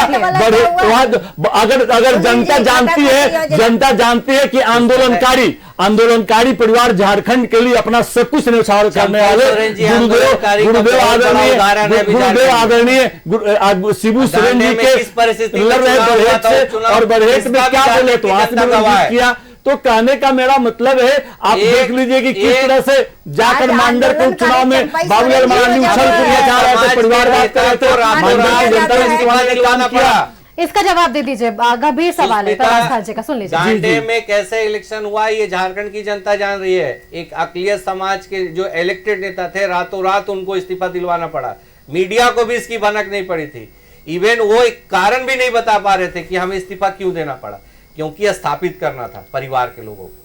दूसरी बात, ये बोल रहे थे आंदोलनकारी के बारे में, इनके घोषणा पत्र पे था कि हम आंदोलनकारी को सम्मान करेंगे, आंदोलनकारियों को परिजन को ढूंढ के नौकरी देंगे। इसका जीता जागता उदाहरण चंपई सोरेन जी है। किस तरह चंपई सोरेन जी को, एक वरिष्ठ आंदोलनकारी को, किस तरह से झारखंड मुक्ति मोर्चा ने और कांग्रेस ने और आरजेडी ने किस तरह से छला है, इसका एकदम आप मुख्यमंत्री का नाम अनाउंस कर दीजिए ना, आप मुख्यमंत्री का नाम अनाउंस कर दीजिए ना, चंपई सोरेन का मुख्यमंत्री का नाम अनाउंस कर दीजिए। अगर भारतीय जनता पार्टी में क्षमता और ताकत है और आदिवासी की बात करता है तो स्पष्ट करना कि श्री चंपई सोरेन मुख्यमंत्री होंगे। आपने मुख्यमंत्री होना स्पष्ट कर दीजिए। आपको इस राज्य की जनता ने जवाब देने का काम किया है, आप स्पष्ट कर दीजिए ना कि मधुपुरा मुख्यमंत्री होंगे, चंपई सोरेन मुख्यमंत्री होंगे, गोविंद हेगड़े मुख्यमंत्री होंगे, सीता सोरेन मुख्यमंत्री होंगे। आप स्पष्ट करिए। आदिवासी की बात कर रहे हैं, आदिवासी की बात वोट लेने की नहीं चलेगा इस राज्य में, बिल्कुल आप स्पष्ट करिए ना। आप स्पष्ट कर देना चाहिए कि अगर आप स्पष्ट करो, आप स्पष्ट करो, आप आंदोलनकारियों को क्या दिया? 14 वर्ष में आपने क्या दिया? 14 वर्ष में आपने क्या दिया आंदोलनकारियों को? आपने क्या दिया? आप क्या बोलेंगे? झूठ बोलने वाले प्रशिक्षित को क्या बोलेंगे? आपने क्या किया? आंदोलन जवाब ले लेते मंजुलता जी, अगर चंपई सोरेन बीजेपी में शामिल हुए हैं तो कांग्रेस ये कह रही है कि आपके मन में यदि है कि आपके ऑल्टरनेटिव सीएम कौन होने वाले, तो आप ये स्पष्ट कर दीजिए ना, चंपई सोरेन का नाम नहीं लीजिए आप। मंजुलता जी हमारी पार्टी किसे मुख्यमंत्री बनाएगी ये कार्यकर्ताओं की पार्टी है। मैं बार बार बोल रही हूँ, आपने देखा होगा कि मध्य प्रदेश और छत्तीसगढ़ में जिस तरह से एक आम कार्यकर्ता को मुख्यमंत्री बनाया गया, यहाँ पर ये हम नहीं कह सकते कि हाँ जैसे कि कल्पना मैडम ने कहा था कि किसी का सरकार बनेगा तो हेमंत सोरेन का ही बनेगा। ये हमारी शीर्ष नेतृत्व और प्रदेश नेतृत्व तय करेगी कि मुख्यमंत्री का चेहरा कौन होगा। और हो सकता है कि उन्हें लगे कि चंपई सोरेन जी हो सकते हैं, ये भी तय कर सकते हैं। लेकिन ये मैं भारतीय जनता पार्टी की एक छोटा सा कार्यकर्ता हूँ, ये मैं नहीं बोल सकती हूँ। ये हमारा केंद्रीय नेतृत्व और प्रदेश नेतृत्व तय करेगा। चलिए बटर सिंह जी से एक सवाल मैं लेना चाहूंगी, क्योंकि हाँ जी बोलिए, कुछ बोलना चाह रहे थे बटर जी। पहले पूछ लीजिए आप। हाँ बटर जी, सवाल ये है, देखिए कल भी आपकी बैठक होने वाली है, सीट शेयर सवाल मैंने बाकी लोगों से भी पूछा था, आपसे भी पूछूंगी, शायद आपसे मुझे जवाब मिल जाए। सीट शेयरिंग का क्या फॉर्मूला तय हो चुका है INDIA के भीतर? देखिए ये तो बैठक के बाद ही पता चलेगा। अभी तो हमारे अपनी पार्टी की बैठक है, उसके बाद एक बार हमारे माननीय हेमंत जी और कल्पना जी दिल्ली जाकर मिल के आए हैं कांग्रेस के शीर्ष नेतृत्व से, और ये हमारे घटक दल हैं। तो जो भी बैठक होगी मतलब एक सबसे डिसाइड करके, कोई ये अपना एक तरफा ये नहीं है कि मैं इतने पे लड़ूंगा, ये मैं नहीं इतने पे लड़ूंगा। और जैसे बाकी सब भी कह रहे, हम छोटे प्रवक्ता हैं पार्टी के, हम पार्टी की आइडियोलॉजीज को और पार्टी के इसको, और ये सीट शेयरिंग और ये मामला एक ये ऊपर जो उच्च लेवल कमेटी का मामला है। तो बैठक हो जाने दीजिए, पहले हमारी बैठक हो जाए, उसके बाद घटक दलों की बैठक हो जाए, सबकी आपस अपनी बैठक हो जाए, उसके बाद मिलजुल के एक विनिंग फॉर्मूला तय किया जाएगा।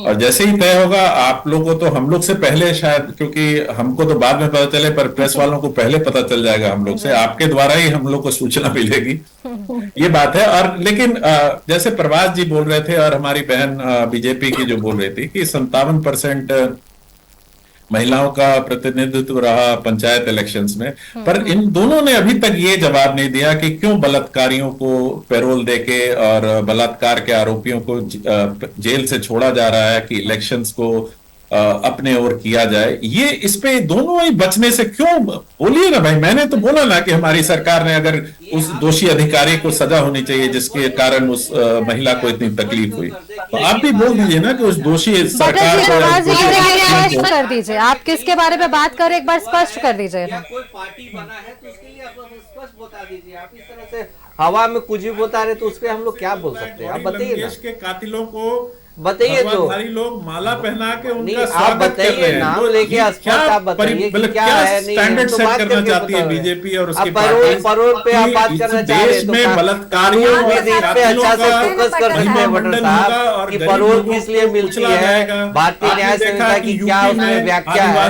इस पे हम और आप कैसे बोल सकते हैं? वैसे और दलित, अभी कुछ दिन पहले आया था कि बनारस में दलित मंदिर में चले गए तो उनको नंगा करके पीटा गया। तो ये क्या चाहती है बीजेपी, क्या बताना चाहती है इस देश को या हमारे झारखंड के लोगों को, क्या एग्जाम्पल सेट करना चाहती है? और प्लीज पूछ लीजिए राम रहीम और 11 गुजरात के रेप के आरोपियों को जो माला पहना के और जो पैरोल दी गई, वो सही था कि गलत?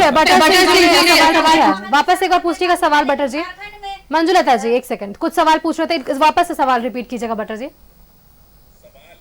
कि बलात्कारियों से पैरोल देके उनसे वोट मांगना कहां तक मोरालिटी और प्रोप्राइटी पे मेरे दोनों भाई बहन जो आजसू और बीजेपी से, देखिए ये नहीं जवाब दे सकते इनको। मैंने कहा कि अगर मेरी पार्टी कुछ गलत करती है तो मैं इस टीवी पे बैठ के बोल सकता हूं, मैंने कहा, बट इनके यहाँ ये रिवाज नहीं है, गलत को गलत बोलना इनके कुंबत में नहीं है। मेरे सामने बुलवा दीजिए, अगर जवाब देगा तो मैं मान जाऊंगा। परवाज खान जी बोलिए। आप बता रहे हैं कि यहाँ खबरें सुनी थी, वहाँ खबरें थे, व्हाट्सएप क्या कहीं एक आप पर्टिकुलर आप बताइए ना कि कहीं कौन सा पॉलिटिकल पार्टी के लोग उसके लिए पार्टी बने या परोल के लिए गए आवेदन दिए, ये भी तो स्पष्ट कर दीजिए। अब कौन क्या कर रहा है, कैसे कर रहा है, उस पर तो हम नहीं बोल सकते, हम कानून विद्वान भी है नहीं। भारतीय न्याय संहिता क्या कहती है, संविधान क्या कहता है, परोल किस मिलता है, ये सारा परोल एक्सेप्ट करती है, इसमें कोर्ट का कहीं कोई इंटरफेरेंस नहीं है। मैं बार बार प्रूफ दिखा चुका हूं, न्यूज़ 11 के एंकर्स को प्रूफ दिखा चुका हूं। तो एंकर को प्रतिक्रिया दे दे इस पे। आप जिसके बारे में बोल रहे हैं तो नाम लेके भी स्पष्ट करना चाहिए ना। तो मैं अभी आपको तो बोला हूं कि नहीं है, स्टेट की कमेटी ने उसको अप्रूव किया पैरोल को। आप तो इतने गूगल के मास्टर हैं, खोल के देख लीजिए किस कोर्ट ने उनको किया। कोई कोर्ट ने नहीं किया। सीबीआई कोर्ट ने मना किया था, उसको ओवररूल किया गया गुजरात के 11 रेपिस्ट को पैरोल देने के लिए। सुप्रीम कोर्ट ने इसका नोटिस भी लिया है कि आपने झूठ बोल के अपने बात को छुपा के हमसे पैरोल लिवाई है। तो आखिर कानून तो उस पर लिया ना, संज्ञान लिया ना बटर साहब। मैं तो बोला ना कि देश संविधान से चलता है, इस पे कानून क्यों ले रहा है सरकार, क्यों नहीं ले रही है? कानून हस्तक्षेप किया, कहीं से कोई लूप फॉल निकाला तो उस पर कानून हस्तक्षेप किया। इसमें स्थिति बीजेपी के इशारे पे चलता है क्या? ये झारखंड चुनाव में आपकी सरकार ने किया क्यों गलत है? तो ये कहां से हो पाएगा? हम तो बता रहे कि आपने जो वादा किया था, ये आरोप भी हमेशा से लगते आए हैं बीजेपी पर और एनडीए पर। देखिए परवाज खान जी, इशारों पर काम करना, केंद्रीय एजेंसियों के इशारों पर काम करना, यहाँ तक कि आपने देखा कि कई विभागों के भी नाम लिए गए कि ये विभाग भी, केंद्रीय एजेंसी भी, और ये तमाम चीजें जो है इशारों पर काम कर रही है। परवाज खान जी देखिए, इशारों पे मैं तो अभी सुष्मिता स्पष्ट कर दिया था कि कोर्ट ने कब सीबीआई को कौन से साल पे पिंजड़े का तोता बोला था।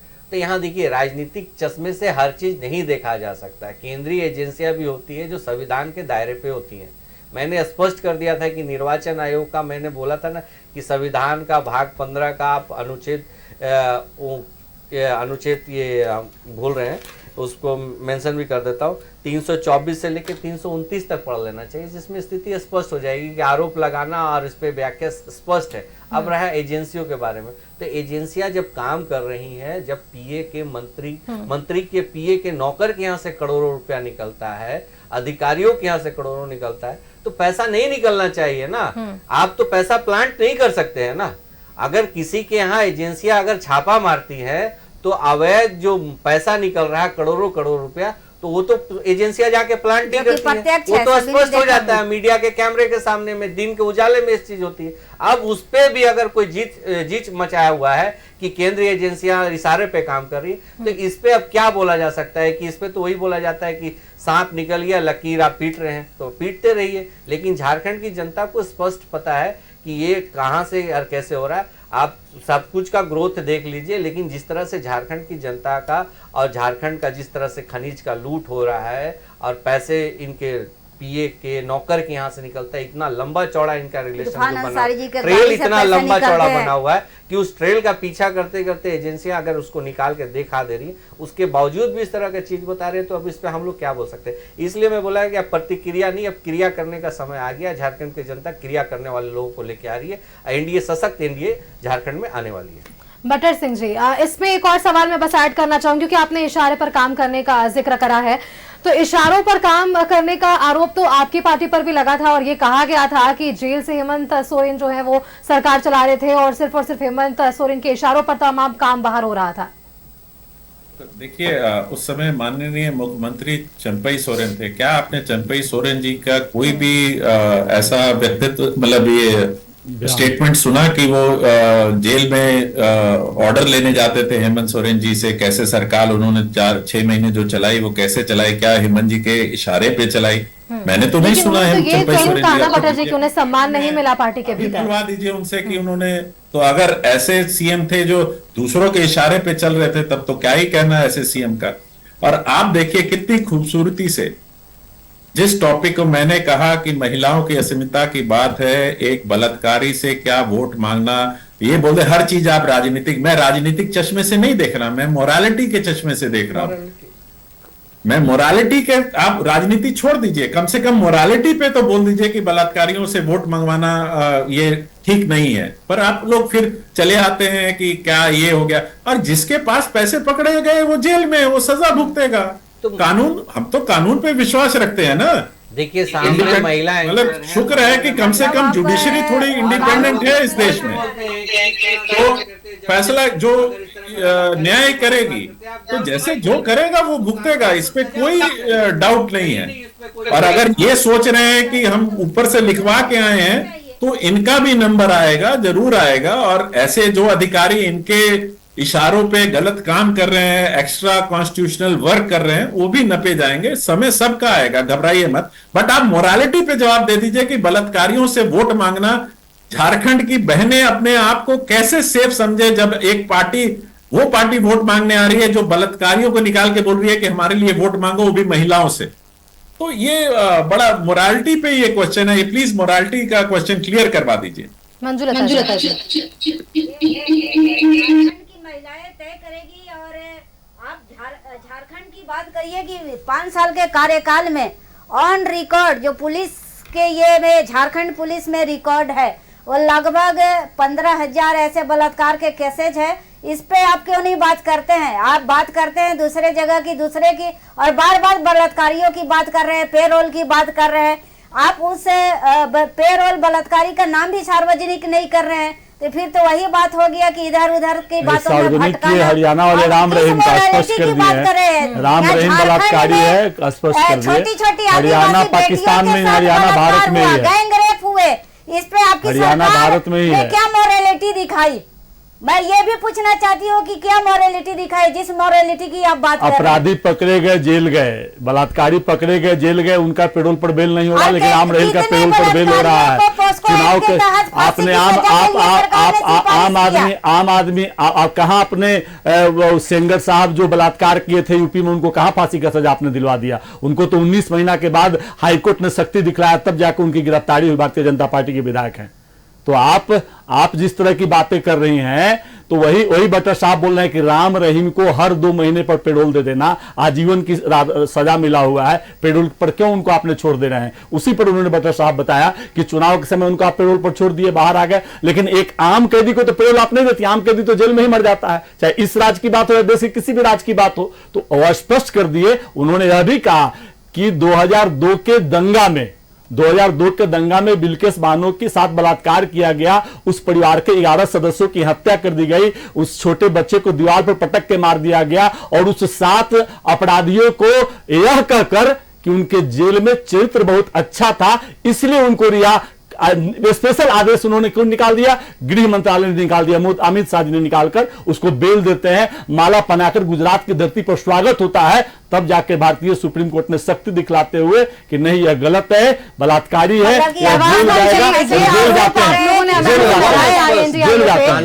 आप लोग अपराधियों को संरक्षण दे रहे हैं, लेकिन अब जो आरोप लग रहा है इससे स्पष्ट ये है कि आप लोगों ने ऐसे लोगों को संरक्षण दिया है। परवाज खान जी, सॉरी सुष्मिता, जिस तरीके से ये आरोप लगते हुए नजर आ रहे थे, एनडीए ने हमेशा से ये आरोप लगाया है कि अपराधियों को आईएनडीआई ने संरक्षण दिया है। अभी जो आरोप हम बात कर रहे हैं, बलात्कार की बात कर रहे हैं या अन्य विषयों की बात कर रहे हैं, तो ये आरोप बीजेपी पर, और आप क्योंकि साथ है एनडीए के, तो आप लोगों पर ये लग रहे हैं कि ऐसे लोगों को आपने भी संरक्षण दिया है। देखिए, संरक्षण, बलात्कारियों को संरक्षण देने की कहीं से कोई कल्पना भी नहीं कर सकता। ये मानवता के लिए अगर देखा जाए ना, तो कहीं कोई सोच ही नहीं सकता है। मॉरल की बात किया जाए तो कहीं से कहीं दूर दूर तक नहीं होता है, और हर एक कदम होना चाहिए महिला सुरक्षाओं पे। आप में राजधानी में पिछले 5 महीने में अभी तक ना 86 रेप केस के मामले आ चुके हैं। ये झारखंड पुलिस का डेटा कहता है। अब इस पे अगर आप सिलसिलेवार आप जाएंगे तो इस पे सिलसिलेवार भी दिखा देंगे। जो राजधानी, झारखंड की राजधानी के बारे में बता रहा हूं मैं, 5 महीने में 86 रेप केस हुआ।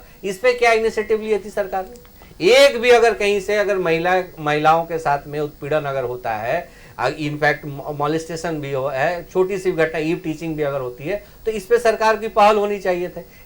इसका नंबर 1 से लेकर 86 तक कैसे बढ़ गया भाई साहब? आपकी प्रशासन कहाँ थी?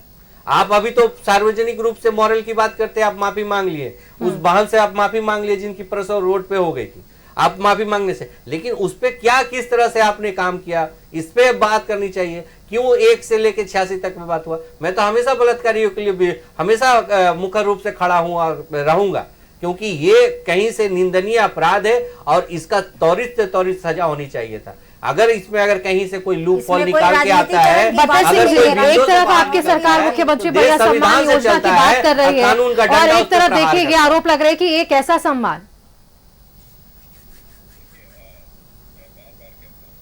हमारे मुंह में तमाचे के समान है। और ये तो जो फेलियर समाज का, जो आज हमारा पतन हो रहा है, इसके पीछे भी तो कारण देखिए। मैं क्यों उठा रहा हूं बार बार? अगर आज इस देश में जहां बलात्कारियों का और मर्डरर्स का महिमा मंडन किया जाएगा, तो लोग वो हर चीज को अपने आप को, जैसे बड़े बड़े गैंगस्टर्स को देख के लोग बोलते हैं कि हम भी गैंगस्टर बनेंगे, तो बड़े बड़े बलात्कारियों को देख के लोग उसको फॉलो करना चाहते हैं कि हो सकता है कि बीजेपी वाले शायद माला और लड्डू पहना के अपनी पार्टी में शामिल कर ले और मैं भी कोई बड़ा नेता बन जाऊं। तो ये तो जिस तरह का आईना ये दिखा रहे हैं, जिस तरह का प्रेसिडेंस ये बीजेपी पार्टी सेट कर रही है इंडिया में, ये तो मतलब बड़े दुर्भाग्य की बात है। और मैं हमारे हर झारखंड के जिला कप्तान एसएसपी को ये एक सजेशन और हम्बल सजेशन देना चाहता हूं कि जिस थाने क्षेत्र में, बड़ा बाबू के क्षेत्र में अगर ऐसी घिनौनी हरकत हो रही है, उसको डायरेक्ट ये कीजिए और उसके ऊपर कीजिए कि अगर एक भी हो गया तो तुम अपना समझो, देखिए कैसे कंट्रोल होगा।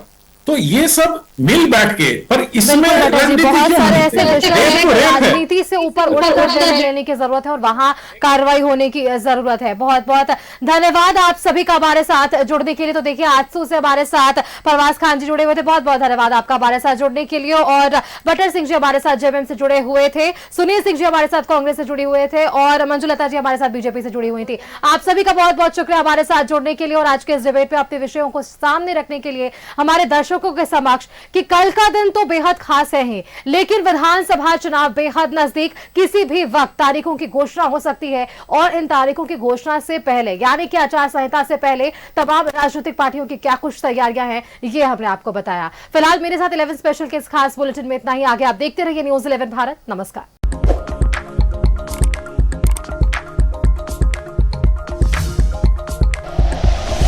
Like and share videos, subscribe करें हमारा चैनल और प्रेस करें बेल आइकॉन। न्यूज़ 11 भारत, सच है तो दिखेगा।